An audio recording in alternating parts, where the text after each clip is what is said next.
Mikola's victory was achieved on the sad weekend when we learnt of the death of Henry Toivonen on the Corsica Rally, the latest in a catalogue of tragic incidents this season. The sport's governing body was poised to change the regulations as a result, but after his Welsh victory, Mikola was optimistic those changes would preserve the power and spectacle of the sport. When rallying has become so important, like it is now, publicity and all the factories, of course, are trying to do their best. And when the factories are putting money and all the knowledge what they have got, it's just one way to go, and that's forward. And so you have to be very careful when you make the regulations, because normally people intend to go around those. So it has to be simple regulation how to reduce the speed. Instead, FISA banned the powerful Group B cars from next season, a decision preempted by Audi withdrawing the works team with immediate effect. So on the Scottish, no Mikola, and David Llewellyn was set to take over the championship lead. Obviously, Audi factory have decided to withdraw from Group B rallying, so I mean that's their decision. But I'm disappointed personally because I mean we've been having a good fight with Hanno all year, and of course I was hoping for the chance to maybe beat him, but of course I won't have that chance now. And the championship perhaps is, I mean it's just as strong, but it takes perhaps a little bit of the flavour away. As Grandstand viewers saw in our coverage of the Welsh Rally, you had a horrendous accident towards the end of that event. Has that affected you in any way, do you think? Is that very much in your mind as you come into this one? Yes, obviously don't want to do it again. It's important to have a steady run and get a finish. The problem is, if you're going quick enough to win, you're going quick enough to go off, you see. So it'll be a steady approach and perhaps not going outright to win, because I'm sure that Jimmy will be going extremely quickly up here. He knows his way around.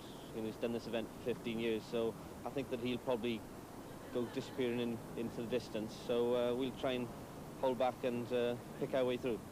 Jimmy McRae, no victories, but great experience on the Scottish. He started the event saddened by what he saw as a possible overreaction to the sport's problems. I think everybody's overreacted, especially FISA and probably Audi as well. And yes, I'm disappointed in one way that Hanno's not here. Because towards the tail end of the Welsh, I think we had the better of him, and it would have been nice to have beaten him in Scotland, where he's beaten me twice. But in saying that, it's one less to worry about. Another reaction to the safety problems was the shortening of the Scottish. 15 stages had been lost, and with it, much of the event's character. It has altered the Scottish quite a bit, because in the Scottish you could, you know, if you were in difficulty in some of the rough sections, you could back off a bit and try and make up elsewhere, whereas now I think it's going to be a flat-out blast right from the word go. McRae got the chance to show the flat-out approach on the opening 1-mile spectator stage in Bellahouston Park in Glasgow.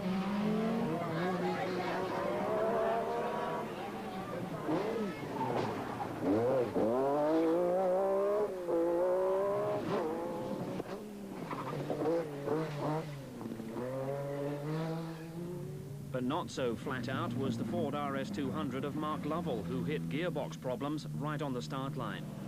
The gearbox was hastily changed, but Lovell was plumb last after just one stage. Well, we lost all the gears as we pulled in to start stage one, and we only had fourth gear. It was quite noisy, so we had to take it very steady and start. So what's caused it then? Do we know? We haven't got a clue. All the testing, everything's been fine, and put a new box in for the start of this event, and it's let us down. What are they doing now? Changing the box? Yeah, they've changed the box. It's only taken about 14-15 minutes, so hopefully we'll be away, and that'll last us now the rest of the rally. Lovell was one of the main hopes of breaking the threatened dominance of a whole fleet of MG Metro 6R4s led by last year's winner Malcolm Wilson. In hot pursuit, Jimmy McRae, 3 stages gone, and McRae and Wilson are tied for the lead.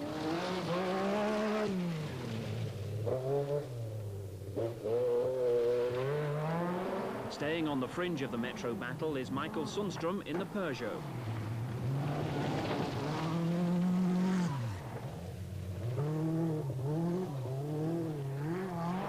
In 4th place, another Metro, and at the wheel, Per Eklund.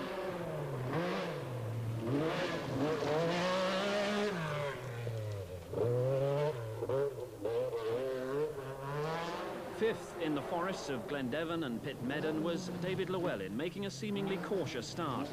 Metros filled 7 of the first 8 places because Llewellyn was followed by Ken Wood, Harry Toivonen and David Gillanders. But then it was the first of the rear-wheel drive cars, and what a spectacle. Bjorn Valdegaard in the Toyota.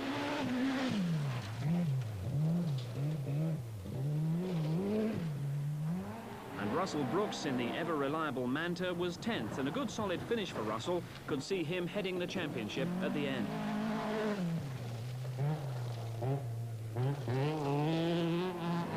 Leading the Group A battle, the Astra GTE of Andrew Wood, his usual rival, Pentti Aurikkala, right behind in his Astra.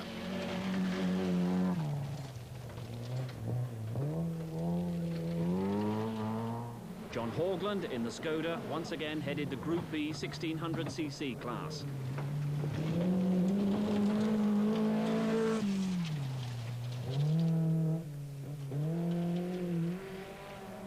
And climbing his way back after that bad start, Mark Lovell already just outside the top 10 in the RS 200.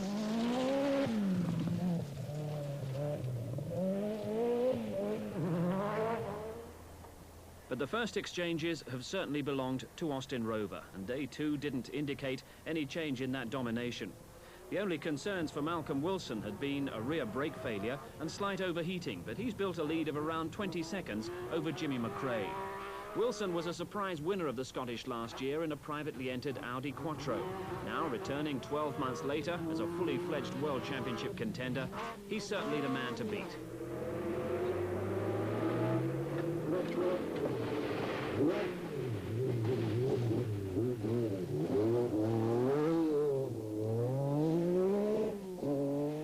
McRae was having a comparatively trouble-free run. His only complaint, like that of many of the other drivers, was that the long road sections in between the rescheduled stages of the event actually increased fatigue rather than eased it. But McRae was comfortably in second on the event he so desperately wanted to win.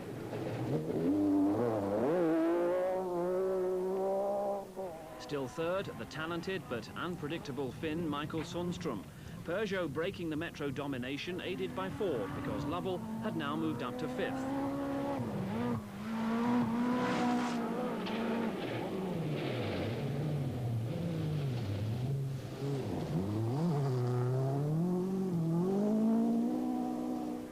In 4th place, holding the position he'd been in since the Glasgow start, was David Llewellyn, about 2 minutes behind the battling Wilson and McRae.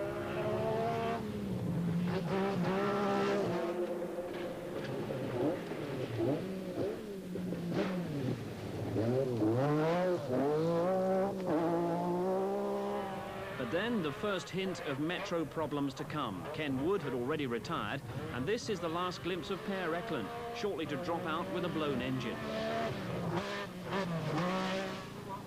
For Llewellyn, just off the pace, the problems here weren't so much mechanical as psychological. Taking a long time to settle in after the crash on the Welsh, you know. Things aren't sort of flowing, you know, just trying to build my confidence again, you know. It's taking longer than I thought. You know, every time you come to a bend, I think, oh, is it going to tighten, you know, is it going to be like the bend on the Welsh, you know, it's just not flowing properly. At Aviemore, second place Jimmy McRae reported few problems. But a puncture, 2 punctures in actual fact towards the end of stages. It hasn't cost us a lot of time, but a few seconds. The car, they're just checking over. Other than that, no problems. But the good fortune wasn't to last. On the very next stage, McRae's Metro is misfiring and he drops out. After 5 second-place finishes on the Scottish, McRae misses out again, and the bad luck hands a comfortable lead to Malcolm Wilson. Second place, Michael Sundström, waiting to pounce in the Peugeot. Llewellyn third, and on Drummond Hill, his Welsh nightmare of a tightening left came very much alive for Neil Duggan in the Nissan.